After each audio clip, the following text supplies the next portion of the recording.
ભગતબા ચમણા હું તાર ખરીદા હતો ચમ એક કપ ચા પીવા. લા ભગતબા તમે મારા અહીંયા તો રોજ આવો છો ને રોજ ચા પીવો છો. તમે એક કામ કરો, 17 તારીખ 1લો મહિનો 2026 શનિવારના મારા ભેગા હેડો લાખણી હોય ઈ લેવાનું અહીંયા તમને મહારાષ્ટ્રની સુપ્રસિદ્ધ ઉપસરપંચ ની ગોળની ચા પાઉં. એમ?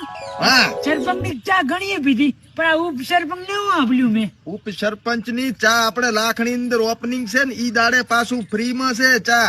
એવું છે? હોય અને ઈ ચા પીવો ને તો તમને ઓલી એસિડિટી થાય ને ઈ ના થાય, શરીર ને એનર્જી મળે ને પાચન તંત્ર ની શક્તિ વધારે છે. તો બધી એક કપ મારે ચા પીવી પડશે. હેડો હેડો હે લાકડા જેવી પાણી વગર ની ગોળ પાછો કેવો ખબર છે?